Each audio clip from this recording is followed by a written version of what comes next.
പാഠം 515 കണ്ടറിയേണ്ട കാര്യങ്ങൾ.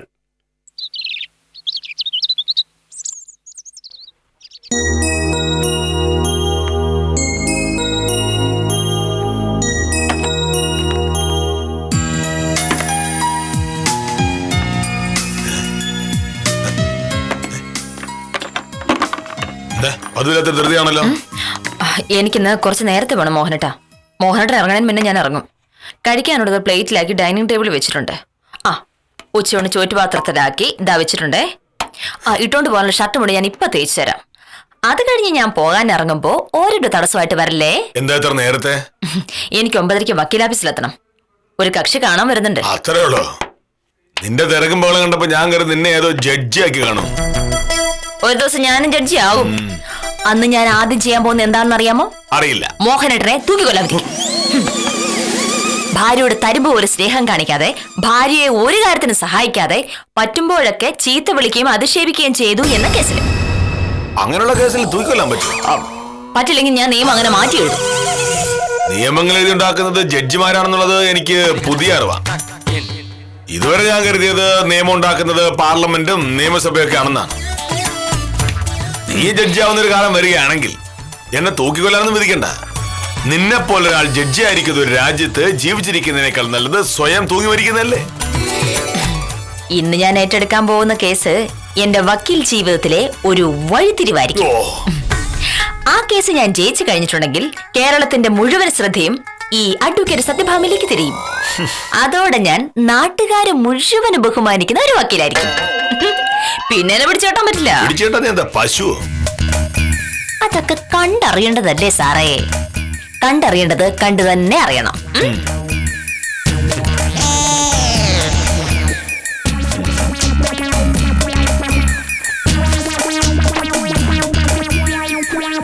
ഇപ്പോഴും നീ കേസ് നടന്നു പറഞ്ഞില്ല. നാട്ടിലൊരു വ്യവസായം നടത്താൻ സ്വമനസാലെ വരുന്ന ബിസിനസ്സുകാരെ നിരുത്സാഹപ്പെടുത്തുകയോ തടയുകയോ ചെയ്യുന്നത് ഒരു സർക്കാരിനും നല്ലതല്ല. സർക്കാരിന്റെ അത്തരൊരു പ്രവൃത്തിക്കെതിരെയാണ് എന്റെ കേസ്. കുറച്ചുകൂടി തെളിച്ചു പറഞ്ഞാൽ മനസ്സിലാവും. ഗൾഫിൽ ബിസിനസ് ചെയ്യുന്ന ഒരാൾ. അയാളുടെ പേര് കേട്ടാൽ മോഹനേട്ടൻ ഞെട്ടും. ബില്ലാദനായിരിക്കും. അല്ല, ലാദൻ മരിച്ചു പോയല്ലോ. ഇത് ഒരു മലയാളി. പേര് M.R. ബഷീർ. മോഹനേട്ടൻ ഞെട്ടി. മോഹനേട്ടൻ ഞെട്ടുന്നത് ഞാൻ എന്റെ ഈ 2 കണ്ണുകൊണ്ട് കണ്ടു. M.R. ബഷീറിനെ പറ്റിയും അദ്ദേഹത്തിന്റെ M.R. ബിസിനസ് ഗ്രൂപ്പിനെയും പറ്റിയും അറിയാത്ത ആരെങ്കിലും ഉണ്ടോ ഈ കേരളത്തില്? ഗൾഫിൽ ഏറ്റവും കൂടുതൽ ബിസിനസ് നടത്തുന്ന 4-മത്തെയോ 5-മത്തെയോ ആളാണ് അദ്ദേഹം. അങ്ങനെ ഒരാളൊരു കേസ് വാദിക്കാൻ എന്നെ ഏൽപ്പിക്കാന്നൊക്കെ വരുമ്പോ മോഹനേട്ടൻ സ്വാഭാവികമായിട്ട് ഞെട്ടും, ഞെട്ടിപ്പൊട്ടും. ഞാൻ ഞെട്ടിയൊന്നുമില്ല. എന്തിനാ സാറേ ഈ കള്ളം പറയണേ? രാവിലെ 9:30 എന്റെ ഓഫീസിൽ എന്നെ കാണാൻ M.R. ബഷീർ എത്തുന്നു എന്ന് കേൾക്കുമ്പോ മോഹനേട്ടൻ ഞെട്ടൂന്ന് എനിക്കറിയാമല്ലോ. സത്യം പറഞ്ഞ ഞങ്ങളുടെ കൂടിക്കാഴ്ച കഴിഞ്ഞിട്ട് ഇക്കാര്യം മോഹനേട്ടനോട് പറയാന്നാണ് ഞാൻ വിചാരിച്ചിരുന്നത്. ഇല്ലെങ്കിൽ സാറ് പാലോചാലോ. ആള് മോഹനേട്ടനല്ലേ, എന്തും ചെയ്തു കളയുമല്ലോ. M.R. ബഷീറിന്റെ കേസ് ഞാൻ വാദിക്കുമ്പോൾ തന്നെ അത് വാർത്തയാവും. ഞാൻ ആ കേസ് ജയിക്കുന്നതോടെ പത്രങ്ങളിൽ അഡ്വക്കേറ്റ് സത്യഭാമയുടെ പേര് വെണ്ടയ്ക്കാക്ഷരത്തിൽ വരും. വലിയ വലിയ ബിസിനസ്സുകാരെ കേസ് വാദിക്കാൻ ഈ വീടിന്റെ മുന്നിൽ ക്യൂ നിൽക്കും. എന്റെ വീടിന് മുന്നിൽ എന്റെ അനുവാദമില്ലാതെ ആരെങ്കിലും വന്ന വിവരം അറിയും. വീട് എന്റെ കൂടെ ആണല്ലോ. പിന്നെ M.R. ബഷീറിന്റെ കേസ് ഞാൻ ഏറ്റെടുത്തിട്ടുണ്ടെങ്കിൽ ഞാൻ താഴെ റോഡിൽ ഒരു വലിയ ബോർഡ് വെക്കും. അഡ്വക്കേറ്റ് സത്യഭാമ BA LLB എന്ന്. റോഡിൽ ബോർഡ് വെക്കാൻ പഞ്ചായത്തിന് അനുമതി വേണം.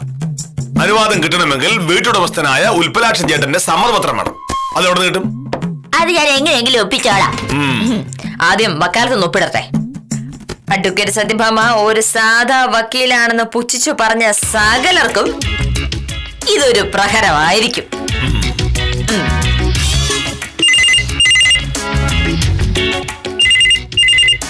പോയിട്ട് ആ ഫോൺ എടുത്തിട്ടുണ്ടെങ്കിൽ ഞാൻ ഷർട്ട് മുണ്ട് തേച്ച് വെച്ചേക്കാം. ശരി.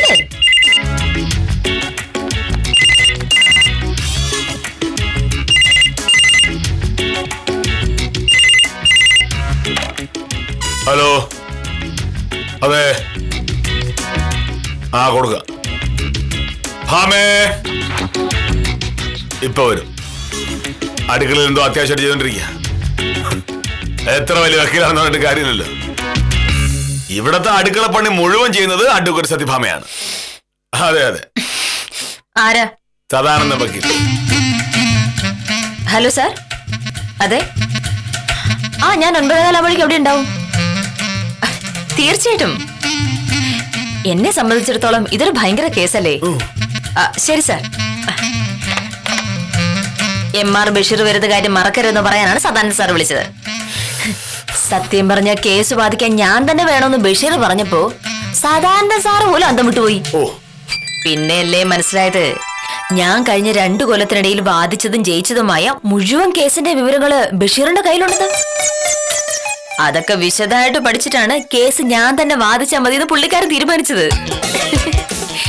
ചുമ്മാതല്ല MR ബഷീർ എന്ന് പറയുന്ന മനുഷ്യൻ ഒരു വലിയ ബിസിനസ്സുകാരനായത്. എന്ത് ചെയ്യുന്നതിന് മുന്നേയും ഇത്രയും അന്വേഷണവും പഠനവും ഒക്കെ നടത്തുന്ന വേറെ ആരാ ഉള്ളത്? ഒരു വക്കീലിനെ തെരഞ്ഞെടുക്കുന്നതിൽ ഇതാണ് ശ്രദ്ധയെങ്കിൽ ഒരു ബിസിനസ് തുടങ്ങാൻ നേരം അദ്ദേഹം എന്തുമാത്രം ശ്രദ്ധിക്കുമായിരിക്കും അല്ലേ? സമ്മതിക്കണം. അതൊന്നും വലിയ കാര്യമില്ല. ഇതിനേക്കാൾ പഠനം നടത്തിയിട്ട് നമ്മൾ എടുക്കുന്ന എത്രയോ തീരുമാനങ്ങൾ തെറ്റിപ്പോകുന്നു. ഉദാഹരണത്തിന് നിന്നെ കല്യാണം കഴിക്കുന്ന കാര്യം വന്നപ്പോ എന്തുമാത്രം ആലോചിച്ചതാ. തിരിച്ചും മറിച്ചും ആലോചിച്ചു. അന്നൊരു അപകടവും തോന്നിയില്ല. പക്ഷെ കല്യാണം കഴിഞ്ഞപ്പോഴോ അത് തന്നെയാണ് MR ബഷീറിന് സംഭവിച്ചിരിക്കുന്നത്. ഒരുപാട് ഗവേഷണം നടത്തി തിരിച്ചും മറിച്ചും ആലോചിച്ച് നിന്നെ വക്കീലാക്കി. ഇനി കേസ് കോടതിയിൽ വരുമ്പോഴല്ലേ പുകില്. വക്കീല് കോടതിയിൽ നിന്ന് നക്ഷത്രം കാണും. സർക്കാരിനെതിരല്ലേ കേസ്. സർക്കാർ നല്ല എണ്ണം പറഞ്ഞ വക്കീലന്മാരെ നിരത്തി കേസ് വാദിക്കുന്നതോടെ നിന്റെ ഗ്യാസ് പോകും. പിന്നെ ഈ ജന്മത്ത് MR ബഷീർ നിന്നെ കേസേൽപ്പിക്കില്ല എന്ന് മാത്രമല്ല, അഡ്വക്കേറ്റ് സത്യഭാമ എന്ന പേര് കേട്ട അഡ്വക്കേറ്റ് സത്യഭാമ വാദിച്ച എത്ര കേസുകൾ തോറ്റതായിട്ട് മോഹനേട്ടൻ കേട്ടിട്ടുണ്ട്. ഞാൻ വാദിച്ച കേസുകളൊക്കെ ജയിക്കാറാണ് പതിവ്. ഒരു ചക്കയിടുമ്പോ മൊയില് ചത്തു കരുതി എല്ലാ ചക്കയിടുമ്പോഴും മൊയില് ചാവില്ല ഭാമേ. ഞാൻ ചക്ക ഇട്ടപ്പോഴൊക്കെ മൊയില് ചത്തിട്ടുണ്ട് മോഹനേട്ടാ. ചക്ക ഇടാൻ അറിയാവുന്നവർ ചക്ക ഇട്ടിട്ടുണ്ടെങ്കിൽ എത്ര ബുദ്ധിയുള്ള മൊയിലും ചാവും. അത് നമുക്ക് കാണാം. MR ബഷീറിന്റെ കേസ് എന്താണെന്ന് മോഹനേട്ടൻ ഇതുവരെ ചോദിച്ചില്ലല്ലോ. എനിക്കറിയണ്ട. സർക്കാരിനെതിരല്ലേ കേസ്. എന്നാലും കേസ് എന്താണെന്ന് കേക്ക്. എന്നിട്ട് പറ, ബഷീറിന്റെ ഭാഗത്ത് ന്യായമുണ്ടോ ഇല്ലേന്ന്. എനിക്ക് കേൾക്കണ്ട എന്ന് പറഞ്ഞാൽ കേൾക്കണ്ട. ശരി, അപ്പൊ സംഭവം പത്രത്തിൽ വായിച്ചാ മതി. സാറേ, ഉത്തമൻ വന്നിട്ടുണ്ട്. എനിക്ക് പുതിയ കേസ് കിട്ടിയ കാര്യം ഉത്തമനോടൊന്ന് പറയട്ടെ. മോഹനേട്ടനെ പോലെ അല്ലല്ലോ ഉത്തമൻ. അത് കേൾക്കുമ്പോ ഒരു സന്തോഷമൊക്കെ ഉണ്ടാവും. കാരണം ഉത്തമൻ അസൂയയില്ലല്ലോ. ഉത്തമൻ എന്നെ കാണാനാ വന്നത്. വിളിച്ചേട്ടില്ലേ സാറേ എന്ന്. ബാക്കി വിളിച്ചാ നീ വന്നാ മതി. ഒരു ചാറ് വന്നിരിക്കുന്നു, ചാറ്.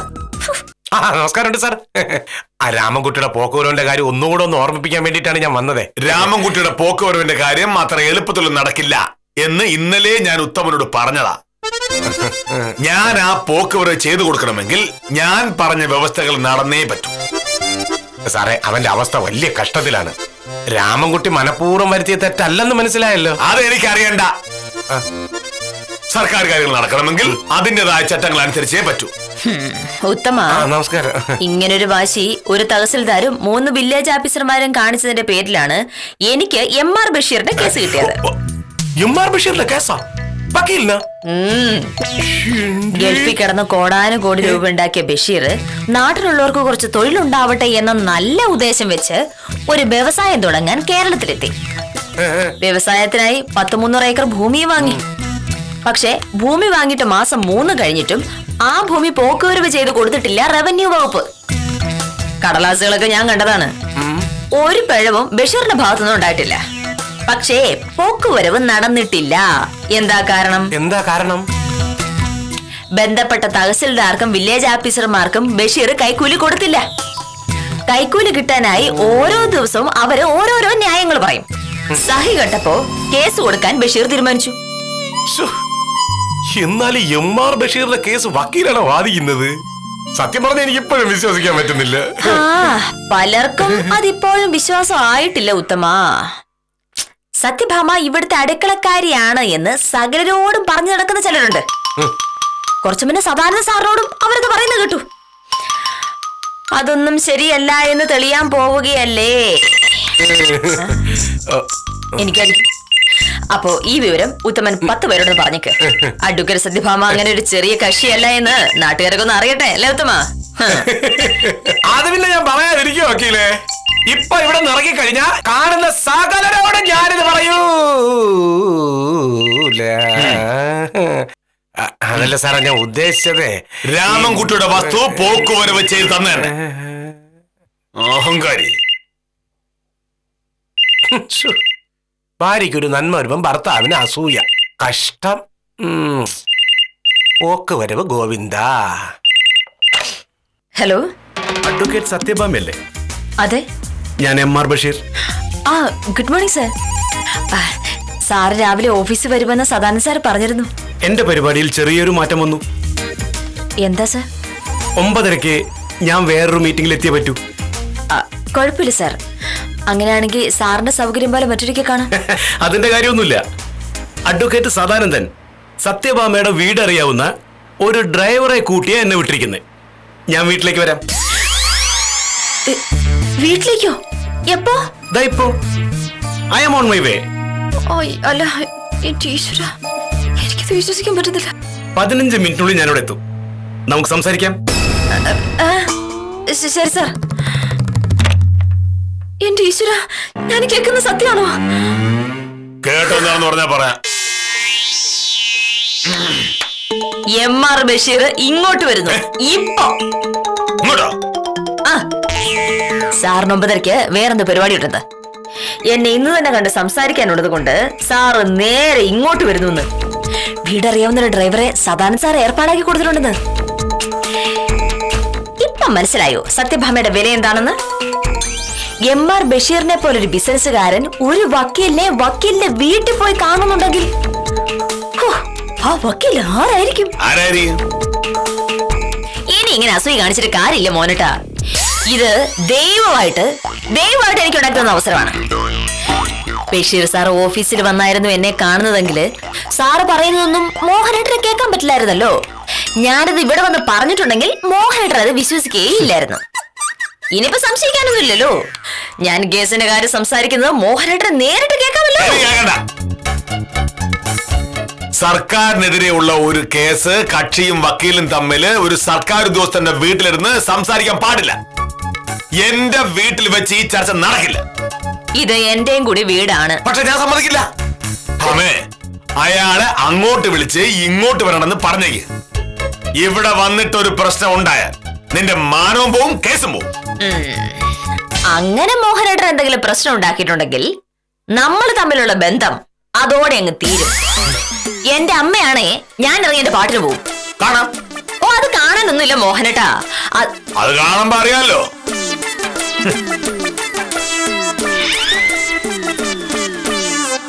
മോഹനേട്ടാ,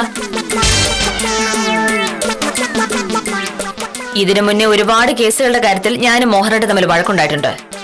പക്ഷേ ഇത് അതുപോലൊരു കേസല്ല. ഈ കേസിന് എന്താ പ്രത്യേകത? പറയാം. സാധാരണ മോഹനേട്ടൻ പറയാറുള്ളത് ഞാൻ കള്ളന്മാരുടെയും കൊലപാതകളുടെയും കേസ് വാദിക്കുന്ന ഒരു വക്കീലാണ് എന്നാണ്. MR ബഷീർ കള്ളനല്ല, കൊലപാതകയുമല്ല. ഇതുവരെ ആ മനുഷ്യനെ പറ്റി ഒരു അഴിമതി ആരോപണം ഉണ്ടാവുകയോ ആരെയെങ്കിലും പറ്റിച്ചു എന്നുള്ള ആക്ഷേപം ഉണ്ടായിട്ടോ ഇല്ല. അന്യായമായി എന്തെങ്കിലും ചെയ്തതിന്റെ പേരിൽ MR ബഷീറിന്റെ പേരിൽ ഒരു കേസ് പോലും ഇല്ല. അത്രയും മാന്യന ഒരാൾക്ക് വേണ്ടി കേസ് വാദിക്കാൻ പറ്റില്ലെങ്കിൽ പിന്നെ ഞാൻ ആരുടെ കേസാ മോഹനേട്ട വാദിക്കുക? കേസ് വാദിക്കണം ഞാൻ പറഞ്ഞില്ലല്ലോ. എന്റെ വീട്ടിൽ ചർച്ച പറ്റില്ല. പിന്നെ ഞാൻ എന്ത് ചെയ്യണം? ബഷീർ വരുമ്പോ ആ റോഡിന്റെ സൈഡിൽ പോയി നിന്ന് ഞാൻ കേസിന്റെ കാര്യങ്ങൾ സംസാരിക്കണോ? എന്റെ ഭർത്താവ് വേറെ ആരെയും വീട്ടിൽ കയറ്റില്ല എന്ന് ഞാൻ പറയണോ? ആരൊക്കെ നിന്റെ ഇഷ്ടം.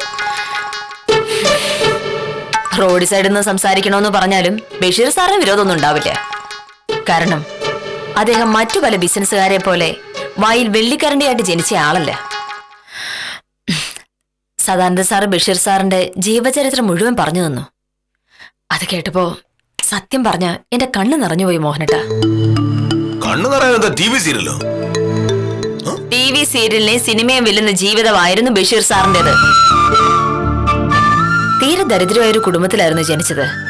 7-8 മക്കളുള്ള അച്ഛനും അമ്മയും. എന്നും ദാരിദ്ര്യവും പട്ടിണിയായിരുന്നു. സർക്കാർ സ്കൂളിൽ ഫീസ് കൊടുക്കണ്ട എന്നതുകൊണ്ട് മാത്രം ഉമ്മയും ഉപ്പയും ബഷീറിനെ പഠിക്കാൻ വിട്ടു. ഉച്ചക്കഞ്ഞിയും കിട്ടൂല്ലോ. ബഷീറിന്റെ സഹോദരങ്ങള് 5-ലും 6-ലും ഒക്കെ ആയിട്ട് പഠനം നിർത്തി. പക്ഷേ ബഷീർ വിട്ടില്ല. 10ാം ക്ലാസ് വരെ പഠിച്ച് നല്ല മാർക്കോടെ പാസ്സായി. പിന്നെ കോളേജിലൊന്നും വിടാൻ ഒരു നിവൃത്തിയില്ലായിരുന്നു. പക്ഷേ ബഷീറിന് കൂട്ടുകാരെ സഹായിച്ചു. അവരുടെ ചെലവിലാണ് പിന്നെ ബഷീർ പഠിച്ചതും ഡിഗ്രിക്കാരനായതും ഒക്കെ. ഡിഗ്രി കഴിഞ്ഞ പാടെ ജോലി കിട്ടി. ആ ജോലി കൊണ്ടൊന്നും കുടുംബം പോറ്റാൻ പറ്റില്ല എന്ന് മനസ്സിലായപ്പോ കടല് കടന്നു. ഇപ്പൊ നാട് മുഴുവൻ അറിയുന്ന MR ബഷീറായി. മോഹനേട്ടൻ എപ്പോഴും കഷ്ടപ്പെടുന്നവരെയും ദരിദ്രരെയും പറ്റി വാദോരത സംസാരിക്കാറുണ്ടല്ലോ. അവരെ സഹായിക്കലാണ് ഒരു ഉത്തമ മനുഷ്യന്റെ കടമയെന്നും പറയാറുണ്ടല്ലോ. എന്നിട്ടാണോ ഇപ്പൊ ബഷീറിനെ സഹായിക്കരുതെന്ന് പറയണേ? ബഷീർ ഇപ്പൊ വലിയ പൈസക്കാരനല്ലേ? അത് അയാൾ അധ്വാനിച്ചുണ്ടാക്കിയതല്ലേ മോഹനേട്ടാ. അതിനായി ഒരു കള്ളത്തരം അയാൾ കാണിച്ചിട്ടുമില്ല. അപ്പൊ പിന്നെ എന്തിനാ അയാളുടെ ഈ വിരോധം? മോഹനേട്ടൻ ഈ പറച്ചിലൊക്കെ വെറും പറച്ചിൽ മാത്രമാ. ഒരു നല്ല മനുഷ്യന്റെ കാര്യം വന്നപ്പോ ഞാൻ അയാളെ സഹായിച്ചിട്ടുണ്ടെങ്കിൽ മോഹനേട്ടൻ അത് നാണക്കേടാവുമല്ലോ എന്ന് ഓർത്ത് പറ്റില്ല എന്ന് പറയുന്നു. കഷ്ടം തന്നെ മോഹനേട്ടാ. മോഹനേട്ടൻ എന്തെങ്കിലും ചെയ്തു കളയെന്നുള്ള പേടി കൊണ്ടൊന്നുമല്ല ഞാനിത് പറയുന്നേ. നമ്മുടെ വീട്ടിലേക്ക് മാന്യനായ ഒരു മനുഷ്യൻ കയറി വരുമ്പോ മാന്യമായിട്ട് നമ്മൾ പെരുമാറണം. പറ്റുമെങ്കിൽ ഒരു ഷർട്ടും മുണ്ടും എടുത്തിട്ടിട്ട് വന്ന് ബഷീർ സാറിനോടൊന്ന് സംസാരിക്കേ. അതാണ് അന്തസ്സെന്ന എനിക്ക് തോന്നുന്നേ. കാറിന്റെ ശബ്ദം കേൾക്കുന്നുണ്ട്. അത് ബഷീർ സാറാ. ശരി, ഇനിയൊക്കെ മോഹനേട്ടന് ഇഷ്ടം പോലെ.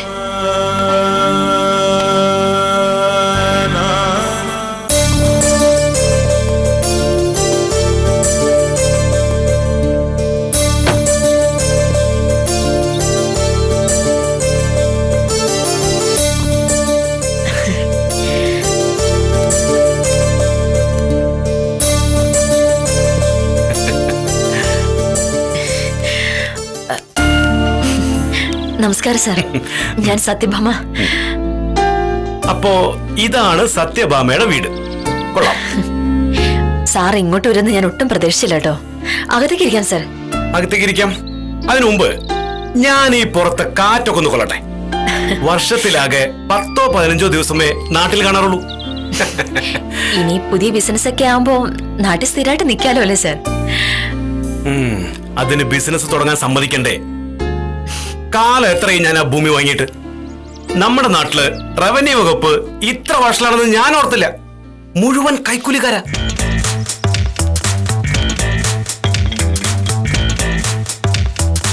അതൊക്കെ നമുക്ക് ശരിയാക്കാം സാർ. എന്തായാലും ഞാൻ ഈ കേസ് ഏറ്റെടുത്ത് ജയിക്കാനാണല്ലോ. സാറിന്റെ എല്ലാ തടസ്സങ്ങളും ഞാൻ മാറ്റിത്തരും.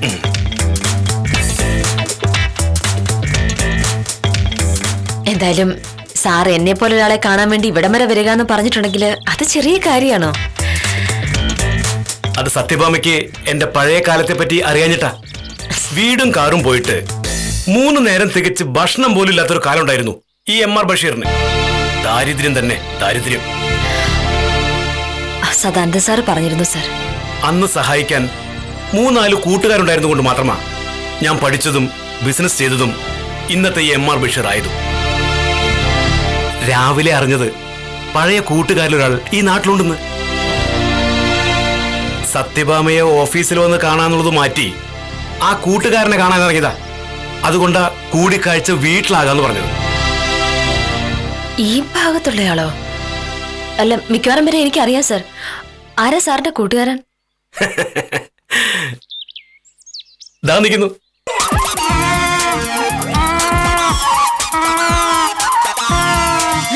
കെ മോഹനകൃഷ്ണൻ. മതിയുടെ ബലം പിടിച്ചത്. ഇനി ഇത് വിട്. ഈ പാവം വക്കീല് ബോധം കിട്ടു വീഴും.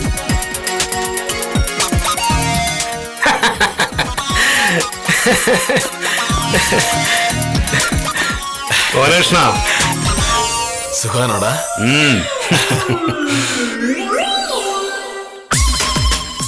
ഡിഗ്രിക്ക് ചേരാൻ കാശില്ലാതെ പഠിത്തം നിർത്തിനെ പറ്റി ആലോചിച്ചപ്പോ ഒരു ദിവസം ഇവൻ എന്റെ വീട്ടിൽ കയറി വന്നു. പൈസയുടെ കാര്യം നോക്കണ്ട, ബഷീറിന്റെ കാര്യം ഞാൻ നോക്കിക്കൊള്ളെന്ന് പറഞ്ഞ് ഉമ്മയെ കൊണ്ട് സമ്മതിപ്പിച്ചു. പിന്നെ ഇവന്റെ ചെലവിലായിരുന്നു എന്റെ പഠിത്തം. അങ്ങനെ MR ബഷീർ ഒരു ഡിഗ്രിക്കാരനായി. മോനേഷ്ണ, ഞാൻ നിന്റെ വീടൊക്കെ ഒന്ന് കാണട്ടെ. കയറി വാ.